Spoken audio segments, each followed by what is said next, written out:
Go suffer. And share those stories in an empowering way with Go people. suffer and tell people all the lessons you learned along the way, and people will respect you knowing that you've been through something which is difficult. Respect has always lied on the other side of fear.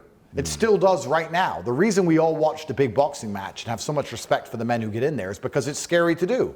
And even if you don't cerebrally sit and think, I would be scared to fight in Madison Square Gardens in front of all these people, well then go sign up for a fight and you'll learn very quickly that you are scared, because now you've even just started training for it. You're nowhere near the event and you're nervous all the time and you don't want to do it because it's terrifying. Respect lies on the other side of fear. So people are going to respect you if you do things that they'd be scared to do themselves. Yeah. And then they're going to say, well, I don't want to go through that because that sounds scary. That sounds terrible. Let me at least try and get the lessons from it. And he's gone through it, so I can learn from his experience, or I can learn from his mistake. I think as AI, we're talking about them replacing salesmen. Well, AI could replace a lot of personal brands too now. ChatGPT is pretty good. Some people are so basic and so vaporous and so thin that ChatGPT could talk the same kind of garbage they talk.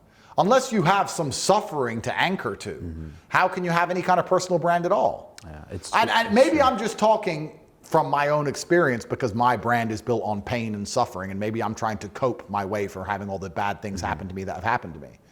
But if I didn't have them all, I don't know what I'd talk about. Would people listen? Would people care? But what would I talk about? I have a fast car? Okay, I have a fast car. But the coolest thing about me having a fast car is I grew up with absolutely nothing. The coolest thing about me having a fast car is that they tried to take it off me and threw me in a dungeon. The coolest thing about me having a fast car is when I'm gonna get back in it after they failed to seize it off me when I was on an Interpol red notice for garbage. That's the cool part of it. Yeah. Without the dark, there's no light. Yeah. There's no appreciation for the light. It's interesting. It's like, kind of like, we're working on getting Dana White on the podcast, Conor McGregor on the podcast. And so many people love Conor's story because it's classic. He was a plumber in Ireland. Yep. And he came from very humble beginnings, dirt poor, was trying to figure out how to make it work.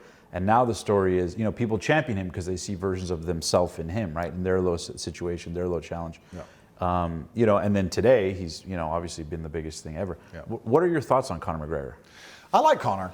Have you ever talked to him or connected with him? Yeah, I have to be careful who I say I know, but Gotcha. I've yet to meet him in person. But I like Conor. I have respect for anybody who stands up for what they believe in. And truthfully, even if you disagree with me on every single subject, if you stand up for what you believe in and you act remotely honorably, I have respect for you as a person. And it takes a lot of different types of people to keep the world functioning.